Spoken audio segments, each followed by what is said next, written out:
ठीक है, फिर आगे बढ़ा जाए। लास्ट क्लास में हम लोग डिस्कस कर रहे थे first law of thermodynamics for the flow process या फिर ओपन सिस्टम, जो कि समाप्त हो चुका है। हमने स्टेडी फ्लो एनर्जी इक्वेशन को डिराइव किया और डिराइव करने के बाद हमने उसका उपयोग करना सीखा कि ये जो स्टेडी फ्लो एनर्जी इक्वेशन है इसका उपयोग कहाँ कहाँ हो सकता है। हमने देखा कि इसका उपयोग हमने नोजल के लिए किया, डिफ्यूज़र के लिए किया, टरबाइन के लिए किया, कंप्रेशर के लिए किया और थ्रॉटलिंग डिवाइस के लिए किया, ठीक ना, जिसको कि हमने कैपिलरी ट्यूब भी कहा था, ठीक ना। इन सब में एक चीज़ कॉमन थी और वो था इंटरेक्शन ऑफ मास। मास इन भी हो रहा था और मास आउट भी हो रहा था, इसीलिए हमने इसे फ्लो प्रोसेस भी कहा था। चूंकि मास इन और मास आउट हो रहा है, मास का फ्लो हो रहा है, इसीलिए इसको क्या कहा जाता है, फ्लो प्रोसेस। ठीक है, आज अब हम लोगों को बात करना है सेकेंड लॉ ऑफ थर्मोडायनेमिक्स की। हमने जीरोथ लॉ कंप्लीट किया, हमने first law of thermodynamics complete किया और अब हमें क्या देखना है, सेकेंड लॉ ऑफ थर्मोडायनेमिक्स। ठीक है,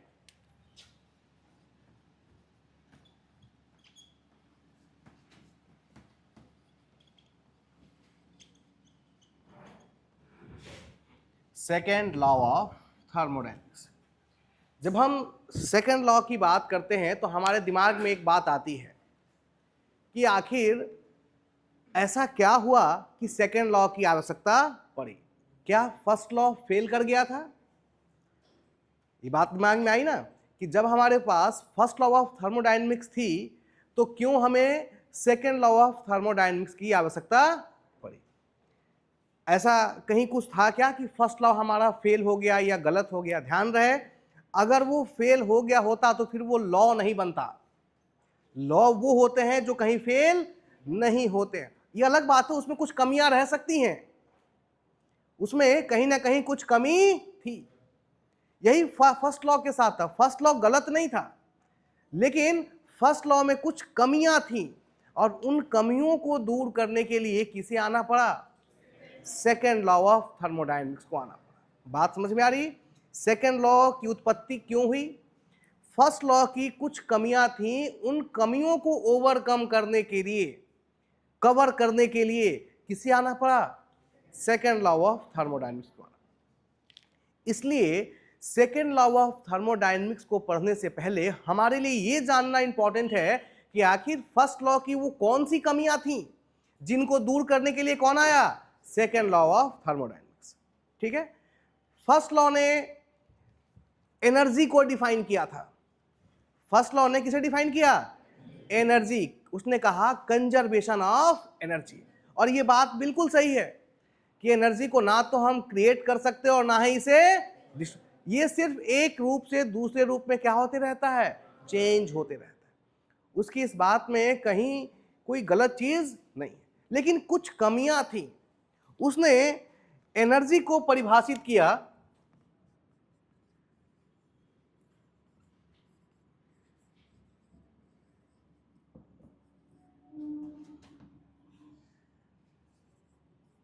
कैसे, quantity wise. First law of thermodynamics ने एनर्जी को कैसे डिफाइन किया, क्वांटिटी वाइज। और यहां पर उसे एक छोटी सी चूक हो गई, ठीक ना। कैसे उसने डिफाइन किया, उसने कहा 1 kilo joule of heat is equal to 1 kilo joule of work. Quantity wise दोनों क्या हैं, क्वांटिटी कितनी है भाई, वर्क की भी यूनिट किलो जूल थी, हीट की भी यूनिट क्या थी, किलो जूल थी। तो फर्स्ट लॉ ऑफ थर्मोडायनेमिक्स ने डिफाइन किया 1 kilo joule of heat is equal to 1 kilo joule of work, क्योंकि उसने एनर्जी को क्वांटिटी वाइज देखा। मात्रा के हिसाब से दोनों 1 किलो जूल और 1 किलो जूल है, लेकिन इसमें एक कमी है और वो कमी भी हमने पहले बताई थी कि जो हीट है यह एनर्जी का कौन सा रूप है, लो ग्रेड, और ये जो वर्क है यह एनर्जी का कौन सा रूप है, हाई ग्रेड। ये एक छोटी सी मिस्टेक हो गई, उसने एनर्जी को क्वालिटी वाइज डिफाइन नहीं किया।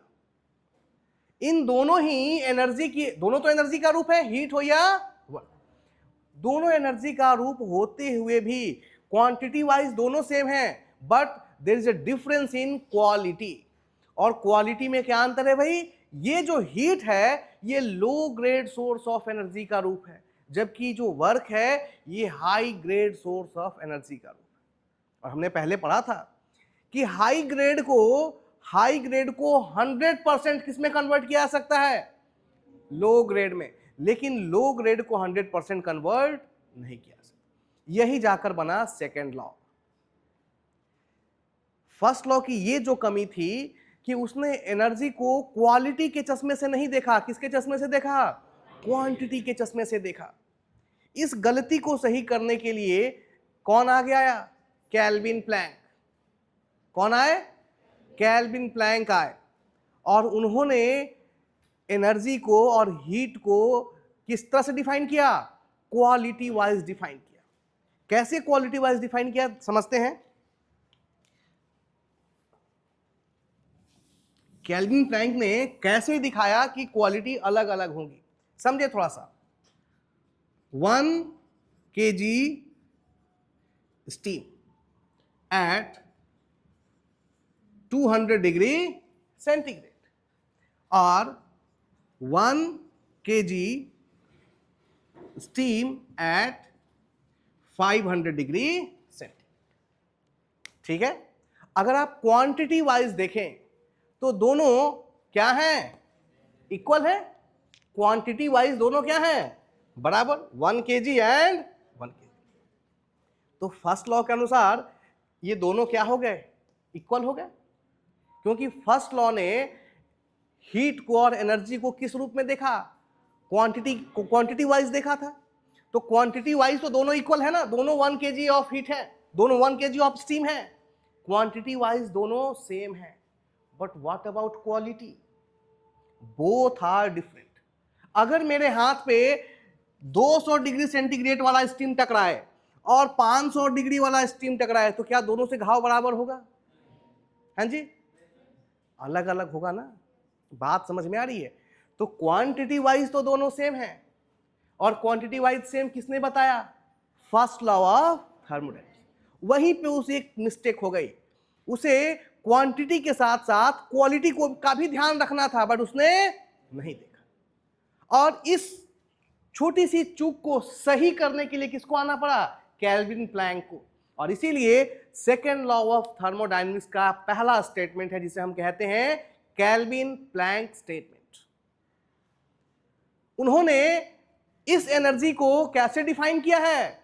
Quality wise. Quantity wise first law ने बताया था, और केल्विन प्लैंक ने आकर के इसको फिर से परिभाषित किया कैसे? Quality wise. उन्होंने बताया कि आप जो फर्स्ट लॉ कह रहे हैं कि ये दोनों क्वांटिटी वाइज सेम है, आपकी बात बिल्कुल सही है, उसमें कोई मुझे शंका नहीं है। हमारी बात तो इतनी है कि ये दोनों क्वांटिटी वाइज सेम है, लेकिन अंतर किसमें है? क्वालिटी में है। अगर कल हम लोग टरबाइन पढ़ रहे थे ना, एक अगर हम स्टीम टरबाइन ले लें, सॉरी,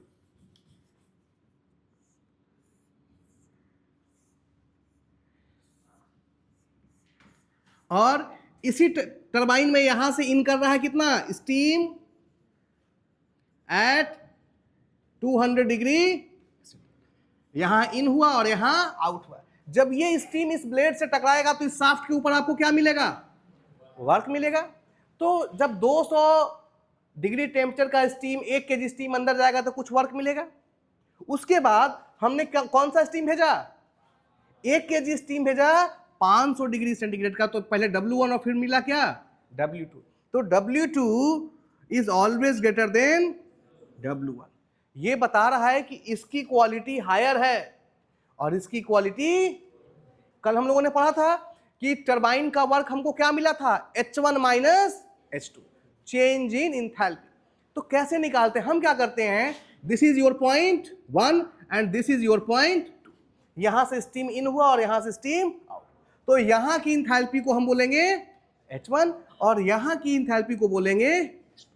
तो वर्क कैसे निकालेंगे?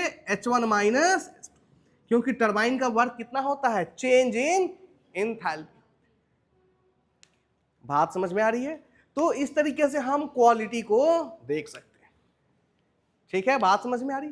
दूसरी जो फर्स्ट लॉ ऑफ थर्मोडायनेमिक्स से चूक हुई थी वो थी डायरेक्शन के रिगार्डिंग। फर्स्ट लॉ ने बताया कि heat is equal to work and work is equal to heat. First law ने कहीं ये नहीं बताया कि हीट का ट्रांसफर किधर से किधर होगा। समझे इस बात को?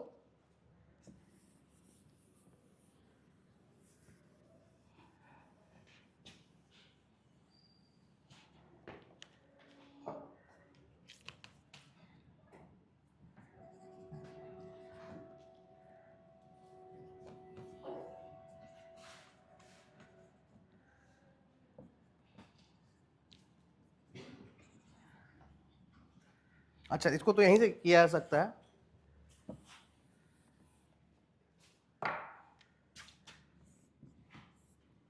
ये चीज समझे, क्वांटिटी वाइज दोनों सेम है, ठीक ना? 1 kg यहां भी है और 1 kg यहां भी है। अब अगर हीट का ट्रांसफर देखें, एनर्जी का ट्रांसफर देखें, तो एनर्जी का ट्रांसफर किधर से किधर होगा? दोनों के बीच इधर से इधर होगा, ठीक ना? उसने कहा कि दोनों क्या हैं? बराबर हैं। और बराबर कहने के बाद एक कंफ्यूजन छूट गया कि अगर दोनों बराबर हैं तो फिर आपस में लेन देन क्यों करेंगे भाई? बात समझ में आ रही है? अगर ये क्वांटिटी वाइज दोनों सेम है तो दोनों में लेन देन क्यों होगा? लेन देन तब होता है ना जब एक ज्यादा हो और दूसरा क्या हो? कम हो। बराबर के लोगों में मेरे पास भी 100 रुपए, आपके पास भी 100 रुपए, तो हम क्यों इंटरचेंज करेंगे? इंटरचेंज तब होता है, लेन देन तब होता है जब एक के पास ज्यादा हो और दूसरे के पास। जब क्वांटिटी वाइज दोनों सेम है, आपने दोनों को बराबर कर दिया, तो एनर्जी का ट्रांसफर किधर से किधर होगा ये फर्स्ट लॉ ने नहीं बताया। यानी फर्स्ट लॉ ऑफ थर्मोडायनेमिक्स से जो दूसरी चूक हुई वो था डायरेक्शन ऑफ हीट ट्रांसफर। उसने चूंकि दोनों को क्या मान लिया?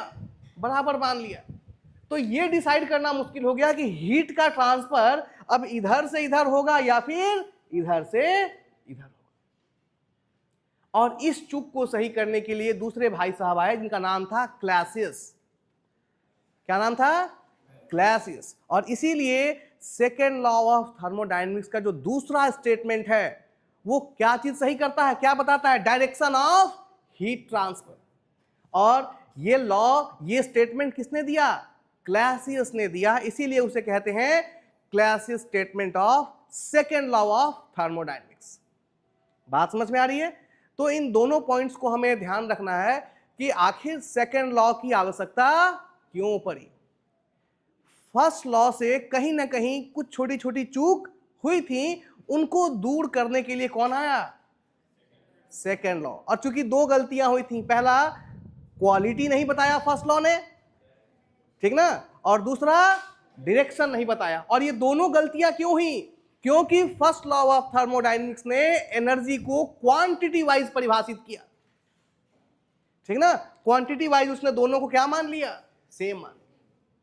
इसीलिए ना तो हम हीट ट्रांसफर के डायरेक्शन को दिखा सकते हैं और ना ही उनकी क्वालिटी में अंतर कर पाते हैं।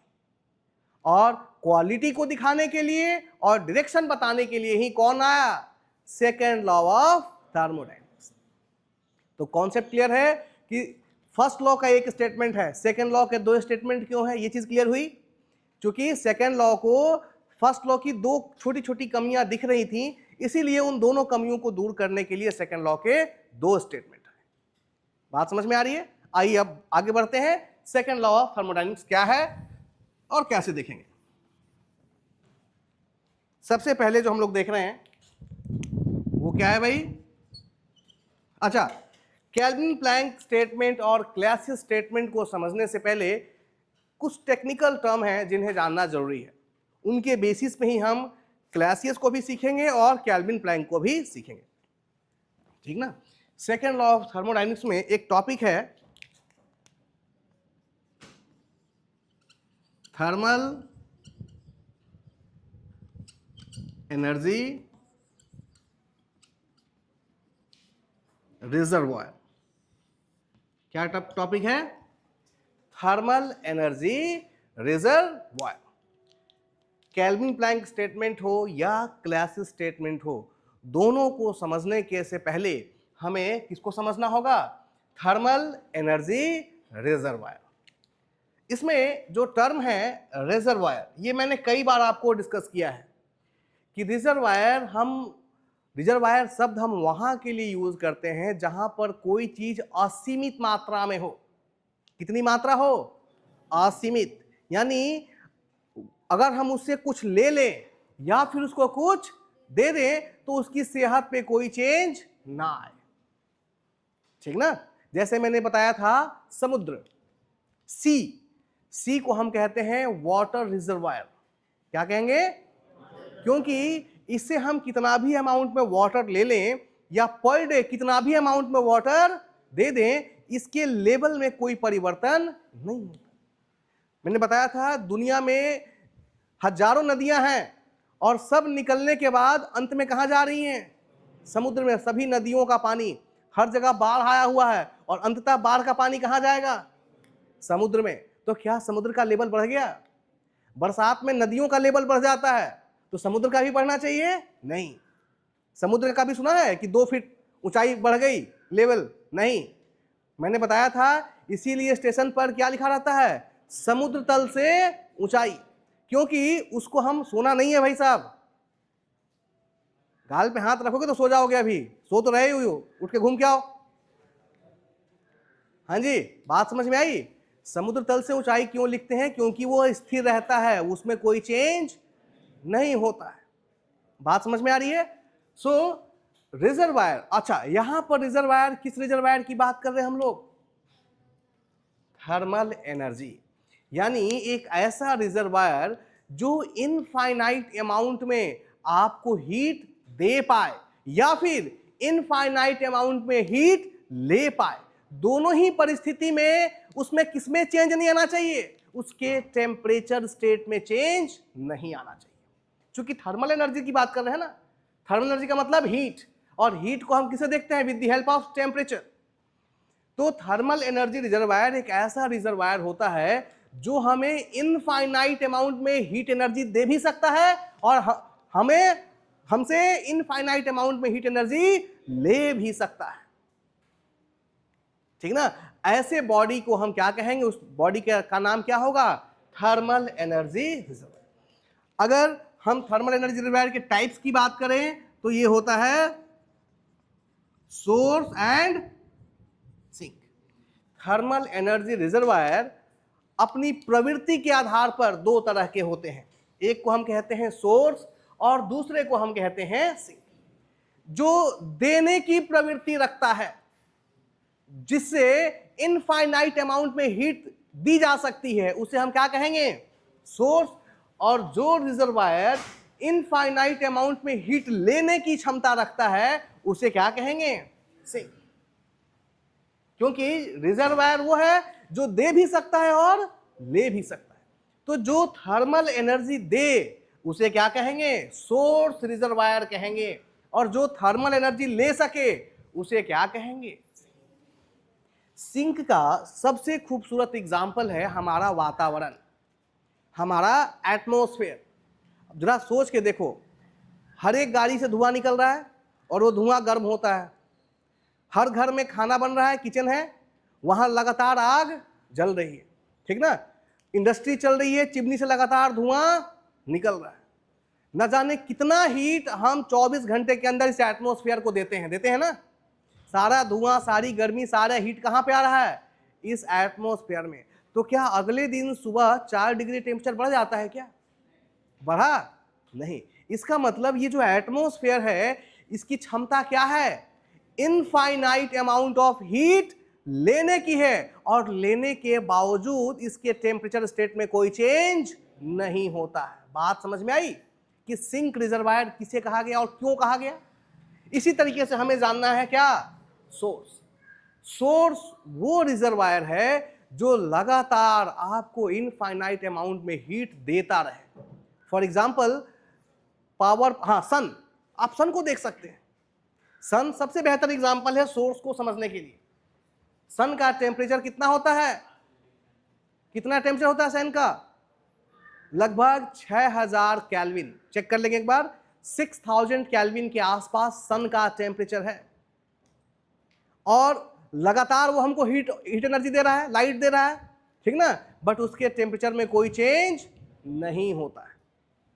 अगर रियल वर्ल्ड में देखें, यहां पर वास्तविकता में, तो जितने भी आपके कंबशन चेंबर हैं, जैसे पावर प्लांट में जहां लगातार कोयला जल रहा है, उससे हीट डेवलप हो रही है, ठीक ना, और उसका टेम्परेचर कम नहीं होता है, हम उससे हीट लेते जाते हैं और उसके बीच बीच में कोयला डालते जाते हैं, यानी उसका टेम्परेचर क्या रहता है? लगभग मेंटेन रहता है। जितनी गाड़ियों के इंजन हैं उनके अंदर हमने बात किया है क्या कि कंबशन होता है फ्यूल का, फ्यूल के कंबशन से उनका टेम्परेचर काफ़ी हाई रहता है, हम बहुत सारी हीट एनर्जी लेते जाते हैं बट फिर भी टेम्परेचर क्या रहता है?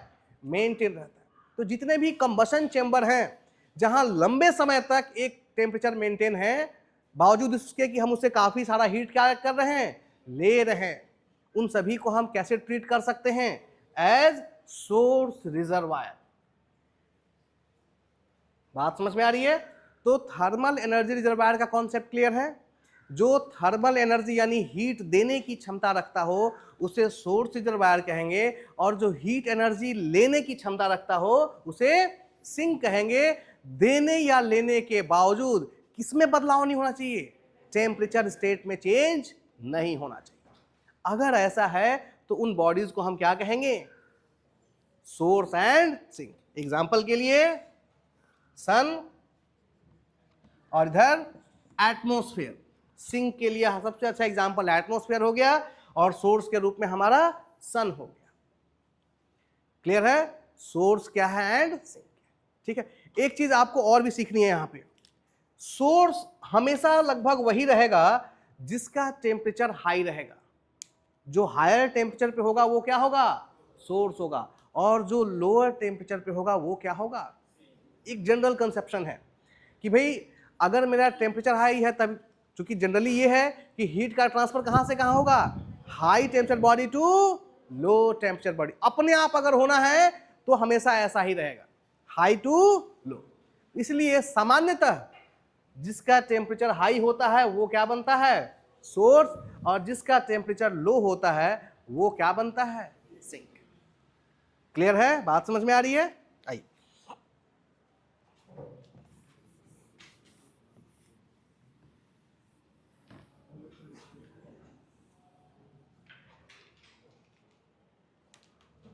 सबसे पहले हमें देखना है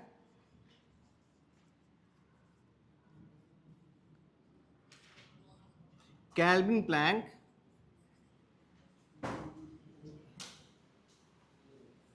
प्लैंक स्टेटमेंट, ठीक ना। सेकेंड लॉ ऑफ थर्मोडायनेमिक्स के दो स्टेटमेंट हैं और पहला स्टेटमेंट किसने दिया है? केल्विन प्लैंक ने, ठीक ना। केल्विन प्लैंक का क्या स्टेटमेंट था समझेंगे। स्टेटमेंट को कई रूप में बोला गया है, लेकिन अंततः हम जानेंगे कि सभी का मतलब क्या है? एक ही है, कोई अंतर नहीं। पहला, जो मैं पहला स्टेटमेंट बोल रहा हूं, किताब से देखकर याद करेंगे तो हमेशा भूल जाएंगे, इसलिए हम लोग किताबों की बात नहीं करेंगे। स्टेटमेंट को और लॉ को तरीके से समझना होगा, ठीक ना, कि ये लॉ आखिर कहना क्या चाहता है। केल्विन प्लैंक क्या बताने के लिए आए थे? Quality of energy. क्या बताने के लिए आए थे भाई? ये बात को पकड़ के रखना है कि केल्विन प्लैंक एनर्जी की क्वालिटी को बताने के लिए आए थे, और उन्होंने कहा, केल्विन प्लैंक ने कहा कि लो ग्रेड एनर्जी अर्थात हीट, लो ग्रेड एनर्जी अर्थात हीट को हाई ग्रेड एनर्जी अर्थात वर्क में 100%, कितना? 100% कन्वर्ट करना संभव नहीं है इन अ साइकिल, किसी साइकिल में। अब ये साइकिल वर्ड बहुत इंपॉर्टेंट है। साइकिल वर्ड हमने बताया था, साइकिल हम लोगों ने किसको कहा था? जिस साइकिल को एक हम साइक्लिक प्रोसेस भी कह सकते हैं, जिसमें इनिशियल स्टेट और फाइनल स्टेट क्या हो जाता है? सेम हो जाता है। तो चाहे वो केल्विन प्लैंक स्टेटमेंट हो या फिर क्लासिस स्टेटमेंट हो, ये दोनों चीजें किसके लिए कही गई? साइकिल के लिए। क्योंकि मैंने बताया था कि लगभग जितने भी इंजीनियरिंग सिस्टम काम कर रहे हैं, they all are working in a cycle. मैंने एग्जांपल दिया था कि हीट इंजन में जो हमारा जितने भी आईसी इंजन हैं, ये सब के सब किसमें काम करते हैं? एक साइकिल में काम करते हैं। और मैंने बताया था साइकिल को कैसे समझेंगे। सबसे पहले इंजन काम करने के लिए एटमॉस्फेयर से हवा को खींचता है, फिर उसके साथ फ्यूल को मिक्स करके कंबशन चेंबर में भेजता है, जहां उसका क्या होता है? कंबशन होता है। और कंबशन के बाद हमें मैकेनिकल एनर्जी प्राप्त होती है। मैकेनिकल एनर्जी जब हमें मिल जाती है तो रिमेनिंग जो धुआं है, जो बर्न गैसेस हैं, वो वापस कहां गई? हवा चली कहां से थी? एटमॉस्फेयर से। और अंत में हवा फिर कहां चली गई? तो एटमॉस्फेयर इज पॉइंट 1 और वापस चली गई एटमॉस्फेयर में, वो भी क्या है? पॉइंट 1। तो एटमॉस्फेयर से चली और वापस एटमॉस्फेयर में ही, तो ये क्या बनाया है? साइकिल बनाया। साइकिल का कॉन्सेप्ट समझ में आ रहा है? तो चाहे केल्विन प्लैंक स्टेटमेंट हो या क्लासिस, दोनों ने ही अपना स्टेटमेंट किसके लिए दिया? एक साइकिल के लिए। तो सबसे पहले केल्विन प्लैंक समझें। केल्विन प्लैंक ने कहा बहुत और आसान भाषा में कि हीट को वर्क में 100% कन्वर्ट करना नामुमकिन है किसी भी साइकिल में या किसी साइक्लिक प्रोसेस के दौरान। एक लाइन में अगर कहा जाए तो केल्विन प्लैंक का यह स्टेटमेंट था कि किसी भी साइक्लिक प्रोसेस के दौरान हीट को वर्क में 100% कन्वर्ट करना क्या है? असंभव है। बात समझ में आ रही है? ये पहला स्टेटमेंट है केल्विन। मैंने कहा ना कि कई स्टेटमेंट हैं, उसमें एक स्टेटमेंट यह है कि किसी साइक्लिक प्रोसेस के दौरान हीट को, जो कि क्या है? लो ग्रेड एनर्जी है, को किसमें कन्वर्ट करना? वर्क में। और वर्क क्या है? हाई ग्रेड एनर्जी में। कितना कन्वर्ट करना है? 100%। और ये काम क्या है? असंभव है। ठीक ना? अब इसी को किताबों में कैसे लिखा रहता है भाई? लिखा रहता है कि ऐसा डिवाइस बनाना असंभव है, ऐसा डिवाइस बनाना असंभव है जो एक साइकिल में कार्य करते हुए नेट हीट को नेटवर्क में कन्वर्ट कर दे। बात समझ में? मतलब वही है कि हीट को वर्क में किसी साइक्लिक प्रोसेस के दौरान 100% कन्वर्ट नहीं किया जा सकता। क्लियर है? और ये हम लोग पहले सीखते आ रहे हैं। ऐसा क्यों भाई? क्योंकि हीट क्या है? लो ग्रेड और वर्क क्या है? मैंने आपको यह भी बताया था कि क्यों हीट को लो ग्रेड में रखा गया और वर्क को हाई ग्रेड में रखा गया। हीट को लो ग्रेड में इसलिए रखा गया क्योंकि हीट एनर्जी किससे जुड़ी हुई है? मॉलिक्यूल्स के रैंडम मोशन से जुड़ी हुई है। एटम्स एंड मॉलिक्यूल के रैंडम मोशन, कोई फिक्स पाथ नहीं है। इसीलिए जो हीट एनर्जी है इसको अनऑर्गेनाइज्ड फॉर्म ऑफ एनर्जी कहते हैं। और अनऑर्गेनाइज्ड का मतलब जो सिविलाइज ना हो। अगर इस क्लास में सभी लोग सिविलाइज तरीके से बैठे तब तो मैं पढ़ा पा रहा हूं, लेकिन अगर आप एक इधर भागता तो क्या मैं पढ़ा पाता? इसको कहते हैं सिविलाइज्ड, ऑर्गेनाइज्ड एंड अनऑर्गेनाइज्ड। जो हीट एनर्जी है उसके मॉलिक्यूल कैसे मोशन कर रहे हैं? रैंडम मोशन कर रहे हैं। इसीलिए उसको 100% कन्वर्ट नहीं किया जा सकता। जबकि जो वर्क है, वर्क का मतलब समझे, ये शाफ्ट रोटेट कर रहा है, तो शाफ्ट के जितने भी मॉलिक्यूल हैं सबके सब क्या कर रहे हैं? एक ही दिशा में घूम रहे हैं। बात समझ में आ रही है? इसीलिए वर्क के दौरान जितने भी मॉलिक्यूल हैं उनकी दिशा क्या है? एक समान है। इसलिए हम कहते हैं वर्क ऑर्गेनाइज्ड होता है। वर्क जो एनर्जी है और मैकेनिकल एनर्जी जो है, इलेक्ट्रिकल एनर्जी जो है, ये क्या है? ऑर्गेनाइज्ड है। आप देखिए, जब भी वोल्टेज डिफरेंस होता है, इलेक्ट्रॉन एक ही दिशा में भागते हैं ना, अलग अलग दिशा में जाते हैं क्या? अगर अलग अलग दिशा में जाते तो फिर उनको कन्वर्ट करना मुश्किल था। जबकि ये हीट के साथ आम बात है। हीट के जो मॉलिक्यूल्स हैं, स्टीम के जो मॉलिक्यूल हैं, गैसेस के जो मॉलिक्यूल हैं, वो रैंडम मोशन करते हैं, किसी का कोई फिक्स पाथ नहीं है। इसीलिए इसको दोयम दर्जे की एनर्जी कहते हैं और इसीलिए इसको हाई ग्रेड में 100% कन्वर्ट करना संभव नहीं है। बात समझ में आ रही है? लो ग्रेड और हाई ग्रेड का क्या मतलब है? और ऐसे समझ सकते हैं, organised and unorganised. Work mechanical energy, electrical energy को हम ऑर्गेनाइज्ड फॉर्म ऑफ एनर्जी कहते हैं, ठीक है ना। जैसे ये क्लास के बच्चे ऑर्गेनाइज्ड हैं, यानी बिल्कुल सही तरीके से बैठे हुए हैं। बात समझ में आ रही है? अगर ये आपस में हल्ला गुल्ला करते इधर उधर भागते तो मैं जो डिलीवर कर रहा हूं क्या वो 100% बच्चों तक पहुंचता? कभी नहीं पहुंचता। कॉन्सेप्ट को पकड़ रहे हैं? क्यों? वर्क को हम कर सकते हैं बट हीट को नहीं कर सकते, क्योंकि हीट अनऑर्गेनाइज्ड है, उसके मॉलिक्यूल इधर उधर मोशन करते हैं, एक दिशा में नहीं चलते, इसीलिए उसको 100% कन्वर्ट करना संभव नहीं है। कॉन्सेप्ट बिल्कुल क्लियर होना चाहिए, ठीक ना। आइए, ये पहला स्टेटमेंट था। अब मैंने कहा कि केल्विन प्लैंक के स्टेटमेंट को कई तरीके से कहा गया, ठीक है ना। दूसरा स्टेटमेंट क्या आया भाई? दूसरा स्टेटमेंट ये आया कि किसी भी हीट इंजन की एफिशिएंसी 100% नहीं हो सकती। बात समझ में आई? केल्विन प्लैंक का ही स्टेटमेंट है। जो पहला स्टेटमेंट था कि हम हीट को वर्क में 100% कन्वर्ट नहीं कर सकते किसी साइकिल में, ठीक ना। तो इसी को फिर अलग तरीके से क्या कहा गया भाई? समझे? कहा गया कि किसी भी हीट इंजन की एफिशिएंसी कितनी नहीं हो सकती? 100% कभी नहीं हो सकती। ये किसका स्टेटमेंट है? केल्विन। कहेंगे सर अभी तो कुछ और कह रहे थे, अभी आप अलग भाषा बोल रहे हैं। दोनों में भाषा भले ही अलग हो, लेकिन मेरे कहने का मतलब एक ही है। क्योंकि अब पूछेंगे ऐसा क्यों? तो जो हीट इंजन होता है वो एक साइकिल में कार्य करता है। अभी बताया कि हवा को लिया, कंप्रेस किया, फ्यूल ऐड हुआ, पावर मिला और फिर हवा कहां चली गई? एटमॉस्फेयर। साइकिल में काम किया ना। तो हीट इंजन जो आईसी इंजन है वास्तव में किसका एग्जांपल है? हीट इंजन का है। तो हीट इंजन हो गया जो कि साइकिल में कार्य कर रहा है, और हीट इंजन को हम दे क्या रहे हैं? इनपुट एनर्जी के रूप में फ्यूल दे रहे हैं। यह फ्यूल किस में कन्वर्ट हो रहा है? हीट ऊर्जा में। जब कंबशन होता है तो क्या डेवलप होती है? हीट। और फाइनली आपको मिलता क्या है? गाड़ी चलती कैसे है? मैकेनिकल एनर्जी से। तो हीट वर्क में हुआ, ठीक ना। तो कह रहा है कि किसी भी हीट इंजन की एफिशिएंसी 100% नहीं हो सकती। अगर मान लो कि अगर 100% हो गई, इसका क्या मतलब है भाई? 100% का मतलब है जितनी भी हीट आपने दी थी वो सबके सब किस में कन्वर्ट हो गया? वर्क में। बात समझ में आई?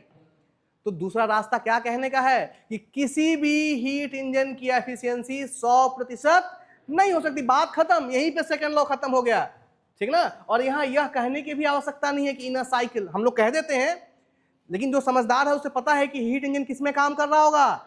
एक साइकिल में। अगर हीट इंजन है तो it should must work in a cycle. तो किसी भी हीट इंजन की एफिशिएंसी 100% नहीं हो सकती। ये केल्विन प्लैंक का है स्टेटमेंट, लेकिन अलग तरीके से कहना। तीसरा, फिर से अलग तरीके से बता रहा हूं। केल्विन प्लैंक का अगला स्टेटमेंट है कि कोई भी सिस्टम जो एक साइकिल में कार्य कर रहा है, सिंगल रिजर्वायर के साथ कार्य करते हुए वर्क नहीं दे सकता। फिर से समझे? फिर से मैं वही बात कह रहा हूं। कोई भी सिस्टम, अब सिस्टम का मतलब मान लो हीट इंजन, सिर्फ तरीका बदल गया कहने का, चीजें वही हैं। कोई भी सिस्टम हम किसको मान लें? Heat engine. कोई भी सिस्टम एक साइकिल में कार्य करते हुए एक रिजर्वायर के साथ कार्य नहीं दे सकता। कार्य का मतलब वर्क आपको नहीं दे सकता। कहेंगे सर ऐसा कैसे हो सकता है? अगर ऐसा हुआ तो उस सिस्टम की एफिशिएंसी फिर कितनी हो जाएगी? 100%। कैसे? इसको समझते हैं थोड़ा सा बोर्ड पे। ये चीज बोर्ड पे बताने के लिए है, लेकिन बोर्ड पे ये चीज बताने से पहले मुझे आपको थोड़ा सा कॉन्सेप्ट देना पड़ेगा हीट इंजन का, कि हीट इंजन क्या होता है, तब जाकर के हम केल्विन प्लैंक स्टेटमेंट को और डीपली समझ पाएंगे, ठीक ना। समझेंगे थोड़ा सा हीट इंजन।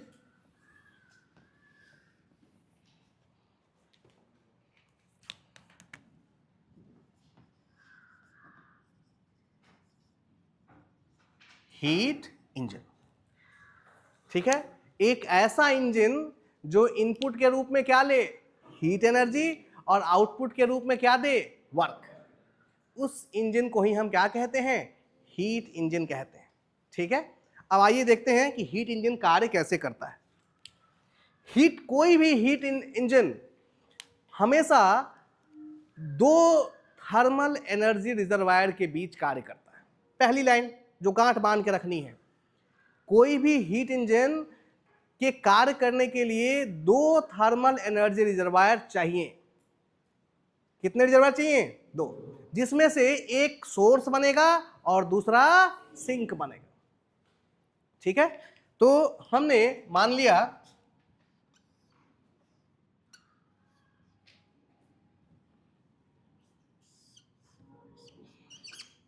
कि ये दो थर्मल एनर्जी रिजर्वायर, ये ए है, ये रिजर्वायर क्या है? ए है, और ये है, और ए को हम मान लेते हैं, ए ना लिखे लिखे क्या? सोर्स, और बी क्या है? अब जैसे ही ये सोर्स और ये सिंक डिसाइड हुआ, एक चीज और भी निर्धारित हो गया, और वो चीज क्या भाई? क्लियर है? अभी मैंने बताया था सोर्स कौन होगा? जो हाई टेम्परेचर पे होगा, और सिंक कौन होगा? जो लो टेम्परेचर। क्लियर है? तो अगर हमने इसको T1 माना और इसका टेम्परेचर T2 माना, इन दोनों को हम रिजर्वायर मान रहे हैं, एक हमारा सोर्स रिजर्वायर है और दूसरा सिंक रिजर्वायर। ठीक है, तो हीट इंजन को कार्य करने के लिए हमेशा दो रिजर्वायर चाहिए। कौन कौन? एक सोर्स और दूसरा सिंक। इन्हीं दो रिजर्वायर के बीच में हम किसको लगा देते हैं? हीट इंजन को। चलिए एक हीट इंजन लगा देते हैं।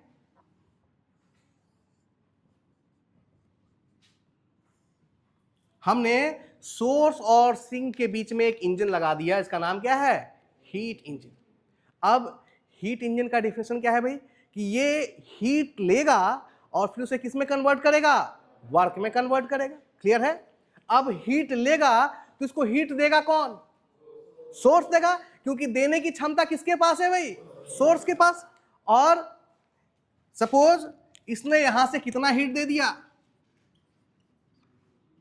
कितना हीट दे दिया? चूंकि ये T1 टेम्परेचर पे था, इसने कितना हीट दिया? Q1। ठीक ना? और ये हीट किसके पास आया? हीट इंजन के पास। हीट इंजन का काम क्या है? कि इस हीट को ले और इसे किस में कन्वर्ट कर दे भाई? वर्क में। तो इस इंजन ने इस हीट को किस में कन्वर्ट किया? वर्क में। ठीक है, अब यहां से केल्विन प्लैंक को आप समझ पाएंगे। अगर यहां पर हम एनर्जी बैलेंस करें, कंजर्वेशन ऑफ एनर्जी लगाएं, फर्स्ट लॉ ऑफ थर्मोडायनेमिक्स लगाएं, तो फर्स्ट लॉ ऑफ थर्मोडायनेमिक्स क्या कहता है? कि heat is equal to work. Conservation of energy का मतलब कोई भी एनर्जी डिस्ट्रॉय नहीं। तो अगर हम यहां पर देखें, हीट इंजन के लिए एनर्जी बैलेंस करें, तो जितना एनर्जी इन हो रहा उतना ही एनर्जी क्या होगा? इसका मतलब Q1 किसके बराबर होगा? अब जरा देखिए, यदि Q1 W के बराबर हो गया, इंजन के पास कितना हीट आया था और इंजन ने कितना वर्क दिया? अगर ये 10 यूनिट आया था तो वर्क भी कितना होगा? इसका मतलब कितना कन्वर्जन हुआ भाई? 100%। कितना कन्वर्जन हो गया? और केल्विन प्लैंक ने क्या कहा था भाई? कि आप ऐसा इंजन नहीं बना सकते जिसकी एफिशिएंसी कितनी हो? 100%। और दूसरा ये भी कहा था कि हीट को वर्क में 100% कन्वर्ट करना असंभव है, और यहां तो संभव दिख रहा है ना। इसका मतलब है ये चीज क्या है? गलत है। किसके कारण? केल्विन प्लैंक के कारण। केल्विन प्लैंक के कारण ये चीज गलत है। आप कंप्लीट हीट को कंप्लीट वर्क में 100% कभी भी कन्वर्ट नहीं कर सकते। और अगर ऐसा हो रहा है, यदि ऐसा हो रहा है, यदि किसी ने इस तरह का इंजन बना लिया या कोई सिस्टम बना लिया जो 100% वर्क को 100% हीट को किसमें कन्वर्ट कर रहा है? 100% वर्क में, तो ऐसे सिस्टम का नाम होगा PMM2। याद कीजिए, फर्स्ट लॉ को वायलेट करने वाले सिस्टम का नाम क्या था? PMM1 था वहां।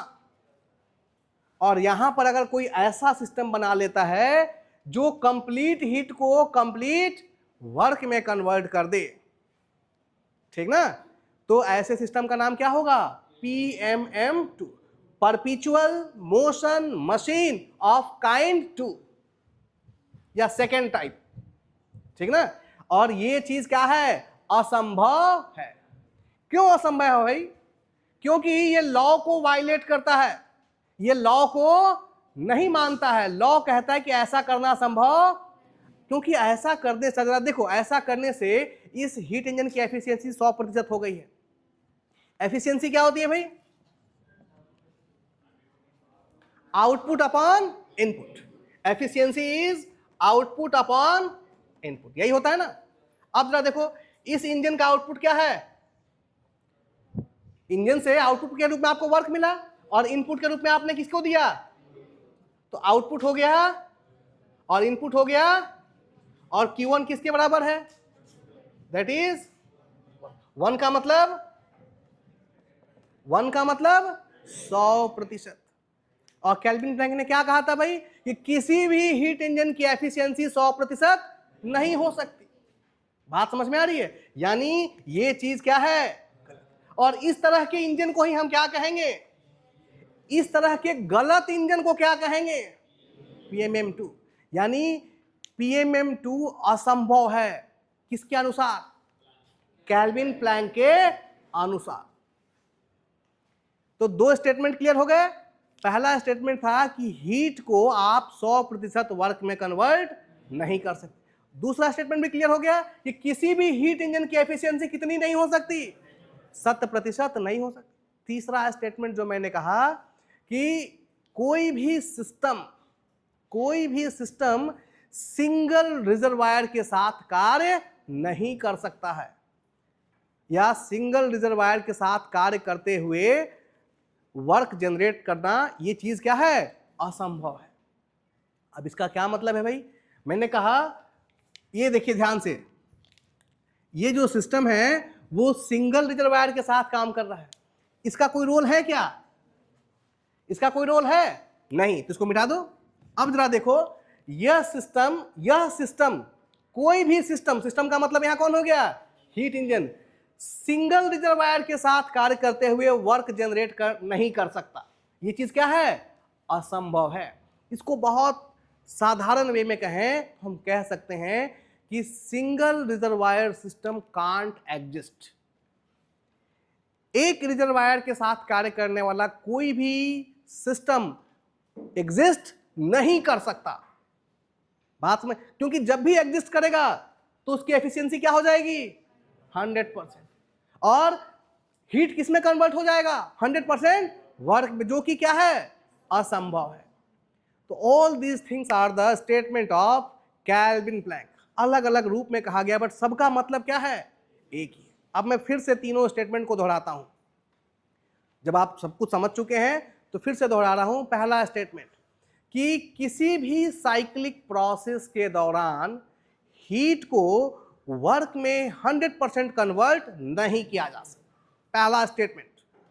दूसरा स्टेटमेंट, किसी भी साइक्लिक हीट इंजन की एफिशिएंसी, क्या बोल रहा हूं सुनेंगे ध्यान से, किसी भी साइक्लिक का मतलब जो हीट इंजन किस में काम कर रहा हो, साइकिल में, किसी भी साइक्लिक हीट इंजन की एफिशिएंसी 100% नहीं हो सकती।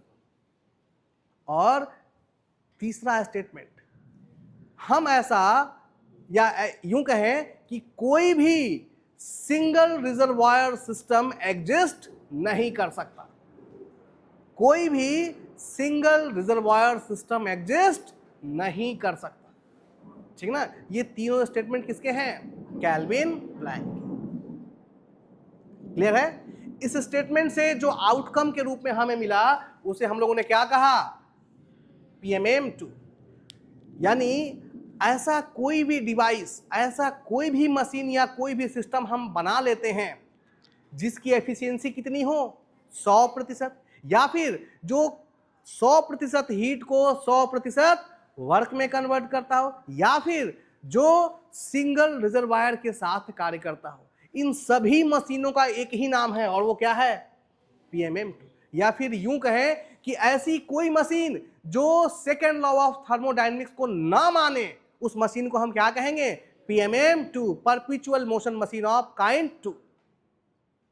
और यहां से एक चीज और सीखने के लिए मिलती है, वो चीज क्या है, वो चीज है हीट इंजन।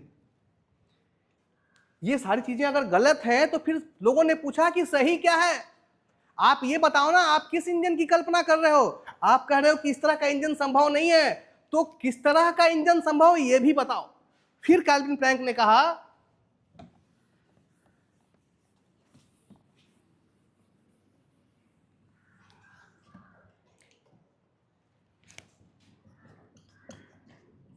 कैल्विन प्लैंक ने यह बताया कि यहां से अगर हीट इंजन आप चाहते हैं कि कार्य करे तो कम से कम कितने रिजर्वायर होने चाहिए? 2।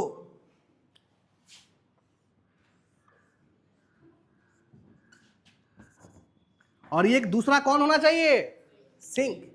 क्योंकि ये जो हीट है ना, ये जो हीट आप इनपुट के रूप में दे रहे हो, ये दोयम दर्जे की ऊर्जा है, ये लो ग्रेड एनर्जी है।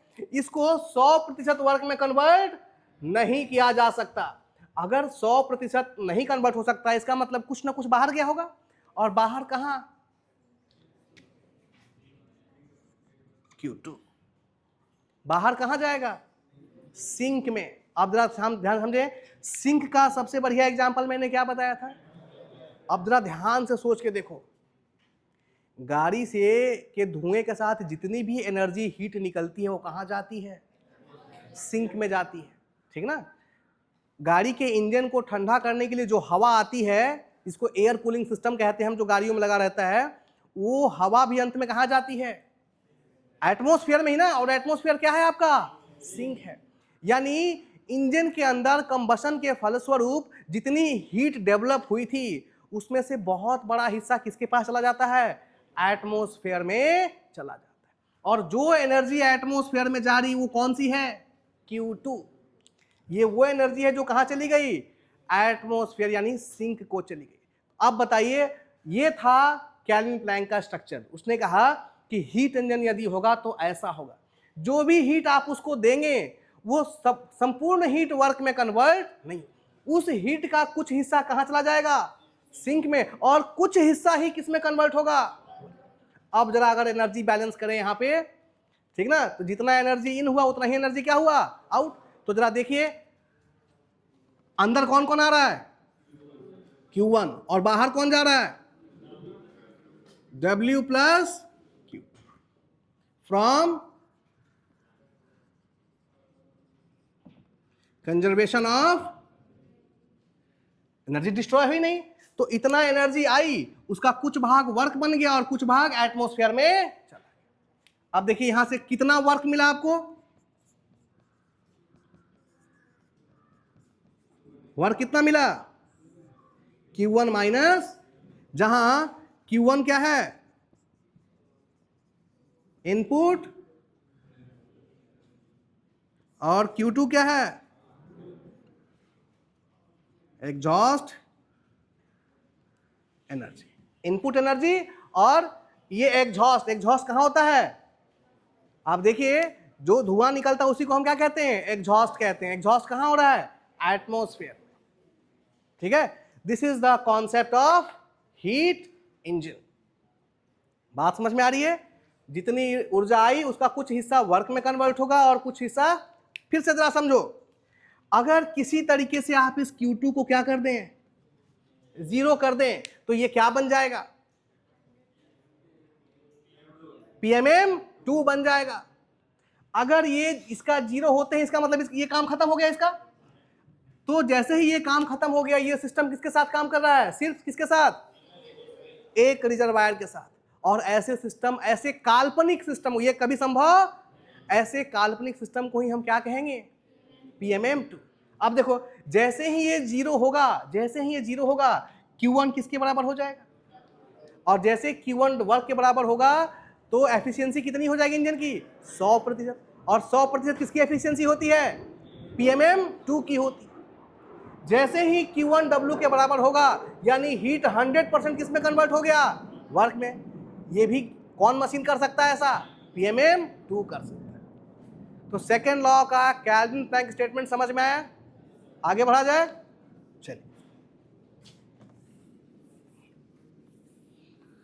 देखिए, एक चीज और जान ले, ये लेक्चर आज ही फिर वापस देखना होगा। इसमें कोई मैथमेटिक्स नहीं है, सिर्फ और सिर्फ कॉन्सेप्ट है। अगर सोचेंगे कि चलो मास्टर साहब ने वीडियो तो बना ही दिया है, तो रहेगा वो यूट्यूब पे, फिर कभी देख लेंगे। अगर दोबारा रिवाइज हो गया आज ही, तो ये चीज आपके पास, रिवाइज का मतलब ये नहीं है वीडियो देखना। रिवाइज का ये बिल्कुल मतलब नहीं है कि आप वीडियो देखो। मैंने बताया है रिवाइज का तरीका क्या है। आप वीडियो को पॉज करो और अपना नोट्स प्रिपेयर करो। आपके बीच ही कुछ बच्चे हैं जो पर डे अपने लेक्चर्स का नोट्स प्रिपेयर कर लेते हैं। यही तरीका है पढ़ाई का। आज जो मैंने बताया है उसको आज करो, जो बकाया है उसको कुछ कवर करो, लेकिन ये नहीं कि उसको कवर करने के चक्कर में आज वाले को क्या कर दिया, डंप कर दिया, तो ये आपके लिए बोझ बन जाएगा। फिर आज का काम आज, और पीछे वाले के लिए कुछ एडिशनल मेहनत करो 1 घंटा, ताकि पीछे वाला भी क्या हो, अगर छूटा है तो कवर्ड हो। लेकिन आज वाला कल के भरोसे छोड़े तो आज का भी जाएगा और कल का भी जाएगा, कोई डाउट नहीं है। इसलिए आज का काम आज सेकेंड लॉ ऑफ थर्मोडायनेमिक्स के नोट्स प्रिपेयर करो, ठीक ना। हर चीज अवेलेबल है, खोलो, ईयरफोन लगाओ, पेन और अपनी नोटबुक लेके बैठो। सेकेंड लॉ का स्टेटमेंट क्या है भाई, हीट इंजन का क्या है, हीट इंजन कैसे काम कर रहा है, इन चीजों को अपनी भाषा में लिखो। मैंने बिल्कुल हिंदी में बोल रहा हूं, आप चीजों को समझें और उसको फिर अपनी भाषा में लिखें। मेरी भाषा भी यूज ना करें, अपनी भाषा में, अपने आसान, जो आपने समझा है उसको लिखें। ये तरीका है। ऐसे पढ़ोगे, अलग से पढ़ने की कभी आवश्यकता नहीं। एग्जाम के दिन कॉपी बंद रहेगा तो भी कोई चिंता नहीं रहेगी। लेकिन आज का काम आज, कल के भरोसे कभी ना छोड़ो। नहीं तो देखोगे, अभी आपने कई बार ऐसा मन में आया होगा कि चलो कल कर लेंगे, लेकिन वो कल होता ही नहीं है। फिर वो परसों जाएगा, तरसों जाएगा, फिर वो रखा है, तब तक 2-3-4 नए क्लासियस स्टेटमेंट, ठीक ना। आइए समझते हैं। क्लासियस स्टेटमेंट को समझना बहुत आसान है, ठीक ना। ये कैल्विन प्लैंक की इतना घुमा के बात नहीं कहता। तो क्लासियस कहता क्या है भाई, क्लासियस कहता है कि उल्टी गंगा नहीं बह सकती। क्लासियस का बस इतना ही कहना है कि उल्टी गंगा नहीं बह सकती, और यदि आपकी इच्छा शक्ति है कि गंगा उल्टा बहे, तो ये अपने आप होने वाला है नहीं। उसके लिए आपको कुछ ना कुछ मेहनत करनी पड़ेगी। ये स्टेटमेंट है क्लासियस का। इसको अब थर्मोडायनेमिक्स के रिस्पेक्ट में देखो। थर्मोडायनेमिक्स के रिस्पेक्ट में अगर आप देखेंगे क्लासियस स्टेटमेंट को, तो क्लासियस कहता है कि हीट का जो ट्रांसफर है, हीट का जो ट्रांसफर है वो हमेशा हायर टेम्परेचर से कहां होगा, यानी गंगा हमेशा हिमालय से निकलती है और जाती कहां है भाई, बे ऑफ बंगाल। जाती कहां है, यानी गंगा का सीधा रास्ता क्या है, हिमालय से निकल के वे ऑफ बंगाल में जाना। अब आपकी इच्छा क्या है भाई कि गंगा बे ऑफ बंगाल से निकल के कहां जाए, थर्मोडायनेमिक्स रिस्पेक्ट में देखो, heat is always transfer from higher temperature body to, ये सीधा तरीका है। लेकिन यदि आपकी इच्छा शक्ति उल्टा कर दे की है, यानी यदि आप चाहते हैं कि हीट का ट्रांसफर लोअर टेम्परेचर बॉडी से कहां हो, तो ये अपने आप होने वाला, इसके लिए आपको कुछ ना कुछ बाहर से वर्क देना पड़ेगा, करना पड़ेगा। यानी यदि आप गंगा को उल्टा बहाना चाहते हैं तो ये चीज अपने आप होने वाली नहीं है। यदि आप हीट को लो टेम्परेचर बॉडी से हाई टेम्परेचर बॉडी तक पहुंचाना चाहते हैं तो ये काम अपने आप होने वाला नहीं है। लेकिन यदि प्रबल इच्छा शक्ति की मुझे करना है, उल्टा हीट का ट्रांसफर करना है, तो होगा, लेकिन आपको इसके लिए सिस्टम के ऊपर वर्क करना पड़ेगा, तब जाकर के। क्लियर स्टेटमेंट क्लियर है। अगर बिल्कुल थर्मोडायनेमिक्स की भाषा में कहें तो heat is always transfer, heat का ट्रांसफर हमेशा हाई टेम्परेचर बॉडी से किधर होगा, अपने आप। इसके लिए आपको कुछ करने की आवश्यकता नहीं। लेकिन यदि आप इसका उल्टा करना चाहते हैं, यानी हीट का फ्लो चाहते हैं लो टेम्परेचर बॉडी से हाई टेम्परेचर बॉडी में, तो ये चीज अपने आप होने वाला नहीं है। इसके लिए आपको सिस्टम के ऊपर कुछ ना कुछ कार्य करना पड़ेगा। This is the Clausius statement. और ये चीज क्या बता रहा है, ये चीज बता रहा है डायरेक्शन ऑफ हीट ट्रांसफर। ये चीज क्या बता रहा है? डायरेक्शन ऑफ हीट ट्रांसफर, कि हीट का जो ट्रांसफर होगा वो हमेशा हाई टेम्परेचर बॉडी से लो टेम्परेचर बॉडी की तरफ अपने आप होगा। आप कुछ करो ना करो उससे कोई फर्क नहीं पड़ता। यदि दो बॉडी के टेम्परेचर स्टेट में अंतर है तो हीट का ट्रांसफर ऊपर से नीचे होगा, ठीक ना। और अगर आप उल्टा चाहते हो तो ये चीज नहीं होने वाला, इसके लिए आपको कुछ ना कुछ मेहनत करनी पड़ेगी। क्लियर है? ठीक है। इस कॉन्सेप्ट पर, क्लेसियस के इस स्टेटमेंट के कॉन्सेप्ट पर दो डिवाइस काम करते हैं, ठीक ना। एक को हम कहते हैं रेफ्रिजरेटर और दूसरे को हम कहते हैं हीट पंप। क्या बोलते हैं? रेफ्रिजरेटर और दूसरे को हीट पंप। ये दोनों ऐसे डिवाइस हैं जिनके माध्यम से गंगा किधर बहती है? उल्टी बहती है। बात समझ में आ रही है? रेफ्रिजरेटर और हीट पंप ये दो ऐसे डिवाइस हैं जिनकी मदद से गंगा किधर बहती है? उल्टी दिशा में। यानी हीट का ट्रांसफर लो टेम्परेचर बॉडी से कहां किया जाता है?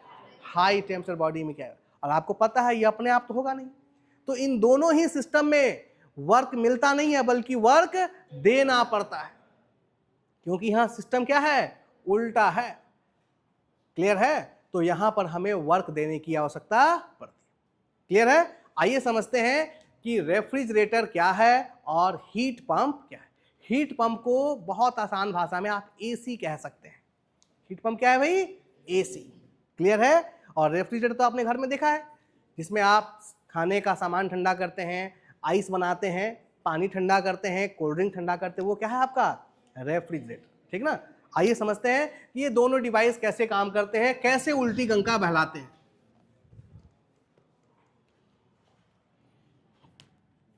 यहां भी एक बात का ध्यान रखना है, साइकिल वाली बात नहीं बोलनी है, ठीक ना। क्योंकि मैंने पहले ही कहा था कि केल्विन प्लैंक हो या क्लासियस हो, एक चीज कॉमन होगी, working in a cycle. Cycle में कार्य करते हुए ऐसा संभव नहीं है, ठीक ना। आइए सबसे पहले क्या ले रहे हैं? रेफ्रिजरेटर, और इधर ले रहे हैं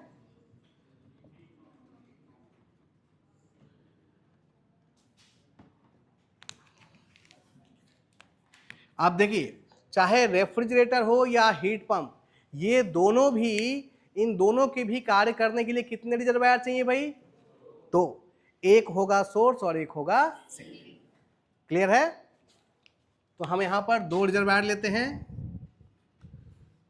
T1, एक रेफ्रिजरेटर लगा दिया, और ये हो गया T2। यहां भी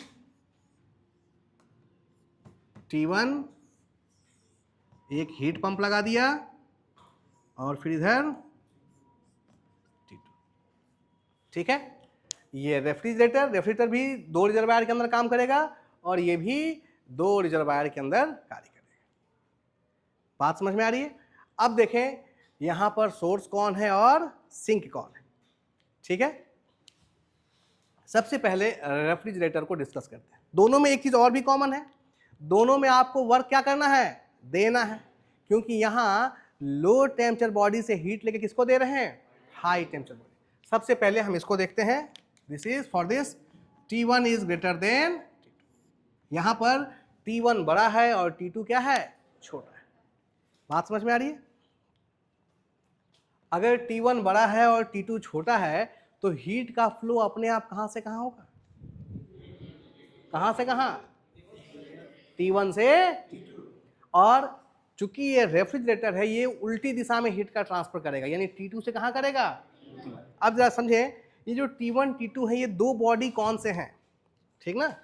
T1 is equal to T1 किसके बराबर है?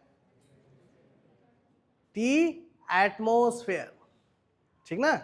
और T2 T रेफ्रिजरेटर।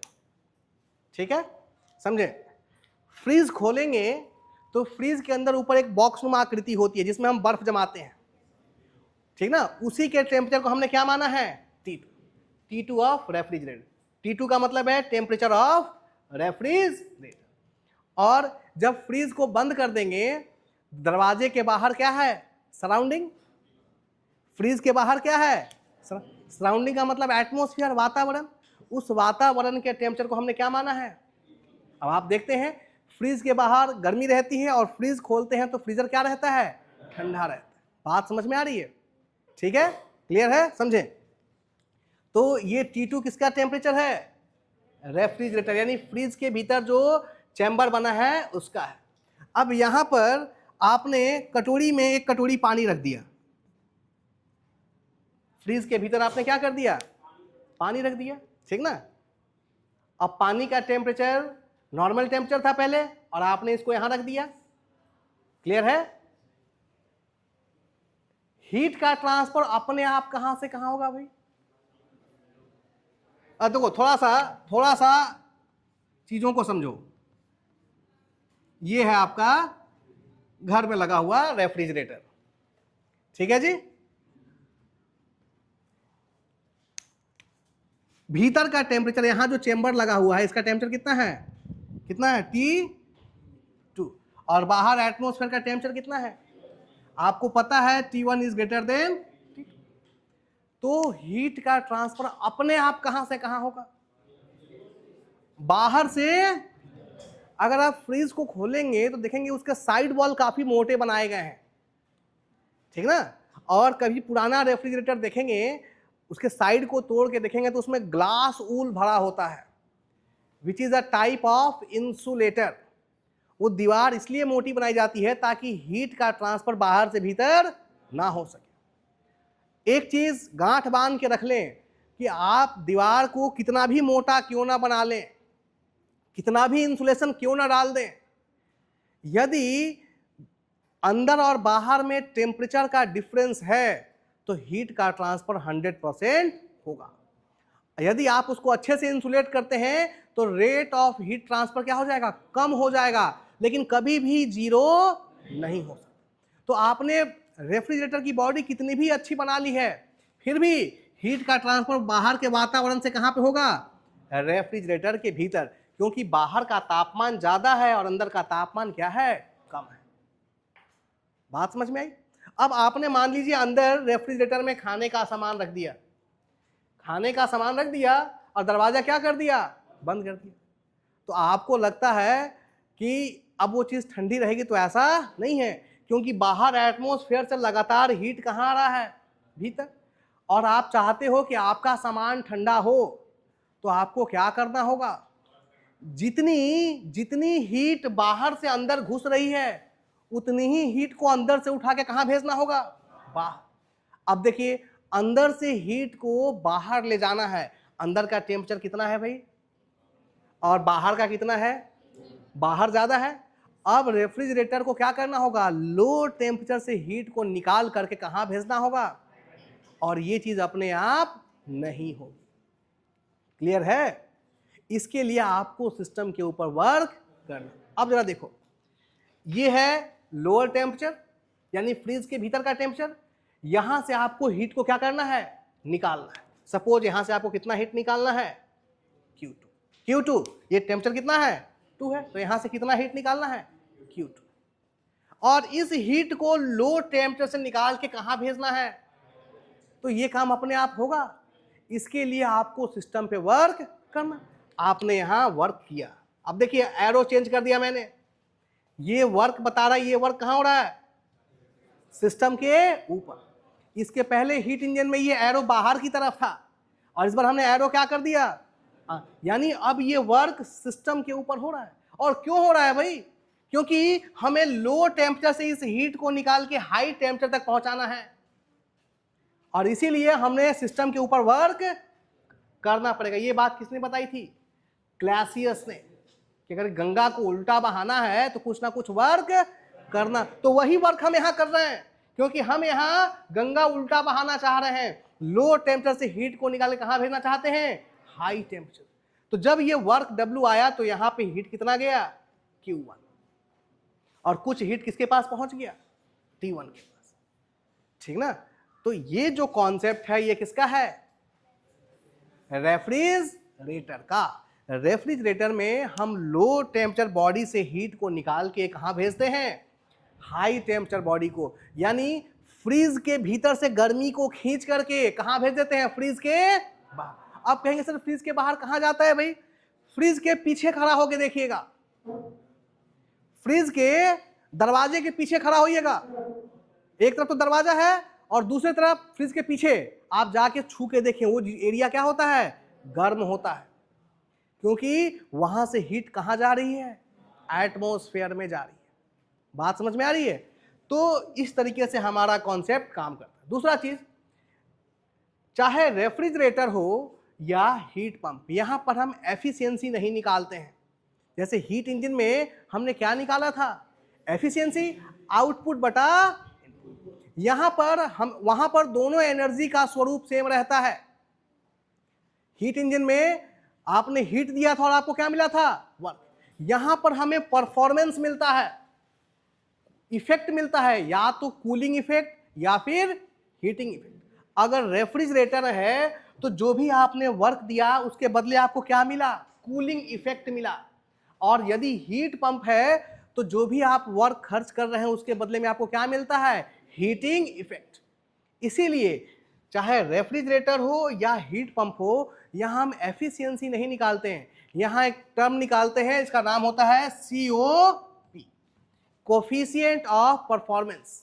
क्या नाम है भाई? COP, coefficient of performance. और ये COP क्या होता है?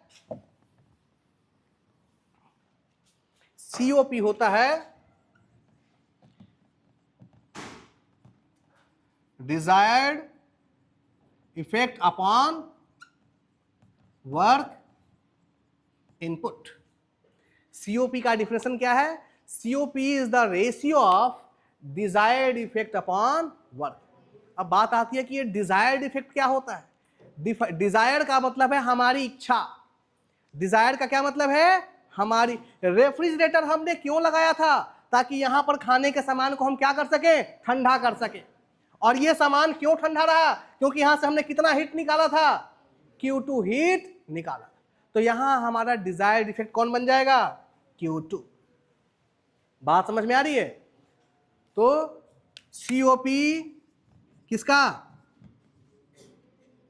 किसका? रेफ्रिजरेटर का। क्या होगा? Desired effect. डिजायर का मतलब हमारी इच्छा। हमारी इच्छा क्या थी? चीजों को ठंडा रखना, ठीक ना? फ्रीज के अंदर का एरिया ठंडा रखना, दैट इज कूलिंग। हमारी चीजों को ठंडा रखना, कूल करना क्या था हमारा? Desired effect. और जरा देखो फ्रीज के अंदर का सामान क्यों ठंडा रहा? क्योंकि आप यहां से कितना हीट निकाल रहे थे। तो आपका डिजायर्ड इफेक्ट कौन बन जाएगा? Q2, ठीक ना? तो cooling effect that is Q2 upon work input. ऐसा करने के लिए, इस हीट को लो टेम्परेचर से हाई टेम्परेचर भेजने के लिए आपको कितना वर्क करना पड़ा? Work input. अब सबसे पहले क्या निकालेंगे? वर्क इनपुट की वैल्यू, ठीक ना? और वर्क इनपुट की वैल्यू कहां से आएगा फिर? Conservation of energy. इसके लिए कंजर्वेशन ऑफ एनर्जी लिखेंगे, जितनी एनर्जी इन हुई उतनी ही एनर्जी क्या हुई? आउट। तो यहां इन होने वाला कौन कौन है भाई? Q2 और आउट होने वाला। सो कंजर्वेशन ऑफ एनर्जी से क्या लिखें? Q2 plus is equal to, तो वर्क निकाल लेंगे Q1 माइनस Q2। तो बताइए COP क्या हो जाएगा? COP ऑफ रेफ्रिजरेटर कितना होगा? Q2 upon, this is the COP of refrigerator. Clear है? COP कैसे फाइंड आउट करना है रेफ्रिजरेटर के केस में, और COP ही क्यों निकाला, एफिशिएंसी क्यों नहीं निकाला। बात समझ में आ रही है? अब हम लोग देखते हैं किसके लिए? हीट पंप के लिए।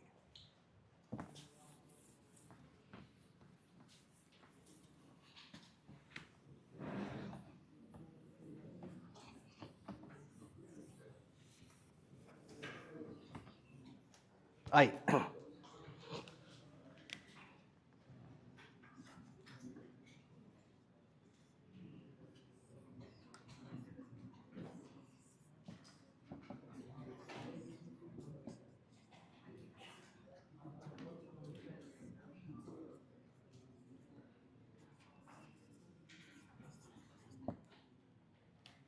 आइए समझते हैं यहाँ हीट पंप। हीट पंप का मतलब है विंटर एसी। जाड़े के दिन में जो एसी होता है वो क्या होता है? हीट पंप होता है। कैसे भाई, जरा सोच के देखो, रेलवे जो ट्रेन चलाता है उसमें एसी बोगी होती है, तो क्या ठंड के मौसम में वो एसी बोगी का किराया लेना मना कर देता है? ठंड में भी वो क्या करता है? एसी का किराया तो वसूलता है ना। कहेंगे सर जब ऑलरेडी मौसम ठंडा है तो एसी क्यों चलाए? क्योंकि एसी का मतलब होता है वातानुकूल। दिखा था ना, वातानुकूलित यान, यानी गर्मी में हमें ठंडा चाहिए तो वो बोगी गर्मी में क्या करता है? ठंडा करता है, और ठंड के मौसम में वो क्या करेगा? गर्म करेगा। ठीक ना, इसीलिए वो जाड़े के दिन में भी आपसे एसी का पैसा लेता है। क्लियर है? क्योंकि वो गर्मी में ठंडी का एहसास दे रहा है वो ट्रेन, और ठंडी में उस ट्रेन के अंदर आप बाहर की कड़ाके की ठंड में भी बिल्कुल सिंपल शर्ट पहन के रह सकते हैं, आपको ठंडक नहीं लगेगी। ठीक ना। एसी 3 तरह के होते हैं। एक को हम समर एसी कहते हैं जो गर्मी में हम लोग यूज करते हैं, दूसरे को हम विंटर एसी कहते हैं जो जाड़े में यूज होता है।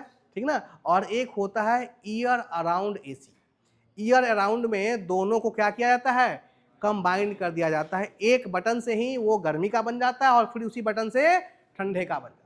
तो ये 3 तरह की एसी का यूज होता है।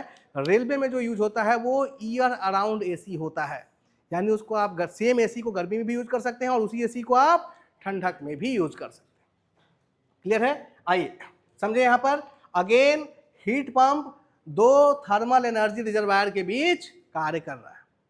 अब यहां ये चीज समझना जरूरी है कि T1 किसका टेम्परेचर है और T2 किसका।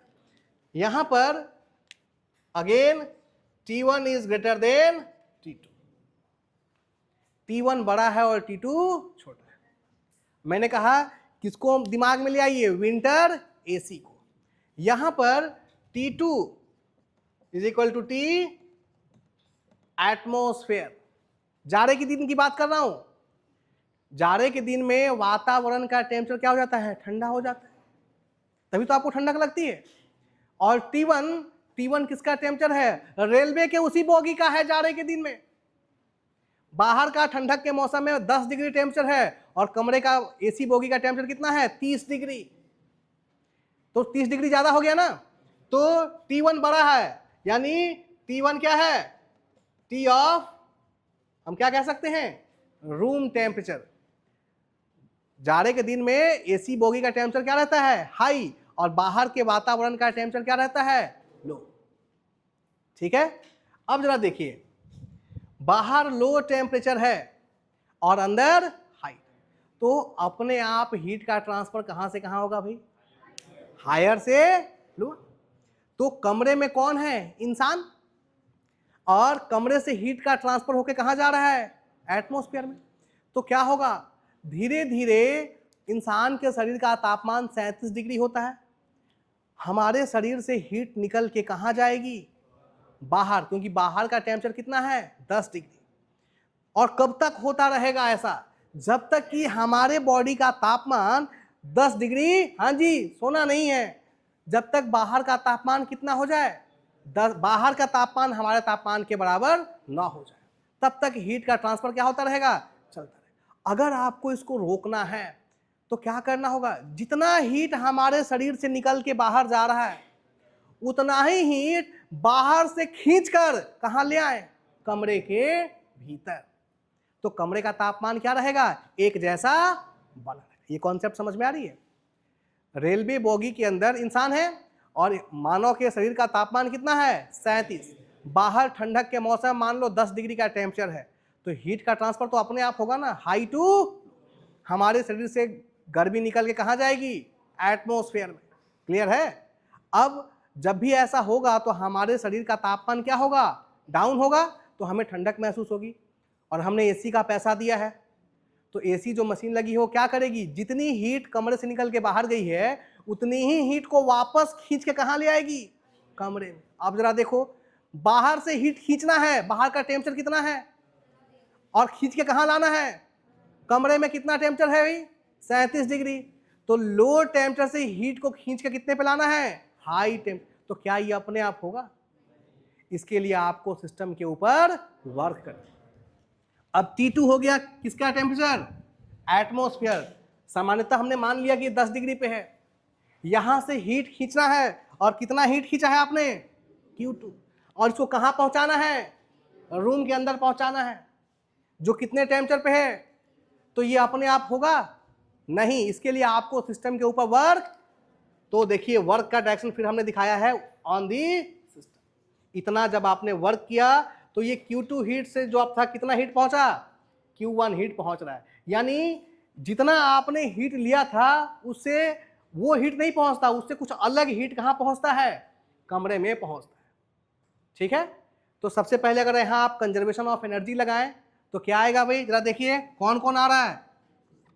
Q2 और ये दोनों किसके बराबर होंगे? तो वर्क कितना लगा? Q1 minus. अच्छा, अगर इसका भी हमें क्या निकालना होगा? COP ऑफ, तो ये क्या होगा?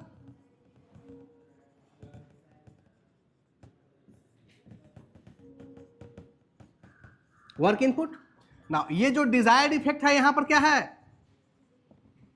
हीटिंग इफेक्ट है। इसी इफेक्ट से तो कमरा गर्म हो रहा है, ठीक ना? अब बताइए यहां जो कमरा गर्म हुआ वो Q1 के Q2 के कारण हुआ कि Q1 के कारण हुआ? कमरे में कौन सी हीट गई? Q1 के कारण हुआ। तो Q1 ही हमारा क्या बनेगा? हीटिंग इफेक्ट, या फिर कहें डिजायर्ड इफेक्ट। किसके लिए? हीट पंप के, दैट इज Q1। याद कीजिए रेफ्रिजरेटर में ये क्या था? Q2 था, और हीट पंप में ये क्या है? Q1 upon work input. और वर्क इनपुट W कितना आया है? Q1 minus work input, that is COP किसका? Heat pump. कितना हुआ? Q1 अपॉन,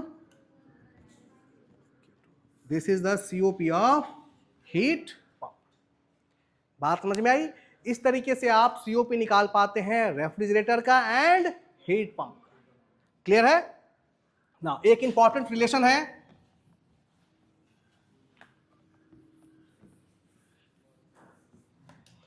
ये है COP किसका? Heat pump. और दूसरा हमने निकाला था COP ऑफ, ये क्या था? Q2 अपॉन, और कुछ देर पहले हमने एक चीज और निकाला था, एफिशिएंसी ऑफ हीट इंजन। कितना आया था? निकाला था क्या? नहीं, 2 मिनट में निकाल लो। T1 हीट इंजन, T2 यहां से कितना हीट लिया, कितना वर्क मिला, कितना हीट रिजेक्ट हुआ?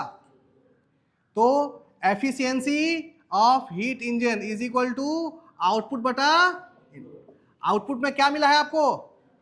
वर्क। और इनपुट में क्या दिया है आपने? Q1। अब वर्क की वैल्यू निकालिए। Q1 इज इक्वल टू किसमें किसमें गया? W प्लस, जितना एनर्जी आया उतना ही एनर्जी क्या होगा? बाहर। तो यहां से W क्या आया? Q1 माइनस, तो ये कितना हो गया? वर्क को हम क्या लिख सकते हैं यहां पे? Q1 minus, this is the efficiency of heat engine. Clear है जी ना?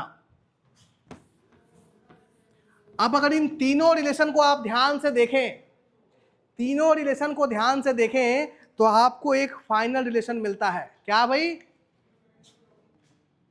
COP of heat pump is equal to COP of refrigerator plus 1 is equal to 1 upon efficiency of heat engine. Very very important for competitive examinations.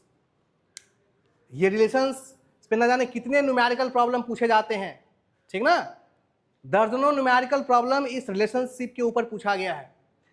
आप ध्यान से check कर सकते हैं, इसको verify कर सकते हैं। ये तीनों वैल्यूज लिखी हुई हैं, आप चेक कर सकते हैं, ये सेम आएगा। COP of heat pump is equal to COP of refrigerator plus 1 is equal to 1 upon efficiency of heat engine. Clear है? That's all for today. Next time हम लोग इसका कुछ न्यूमेरिकल प्रॉब्लम है हम लोग करेंगे। आज के लिए इतना ही, ठीक है, थैंक यू।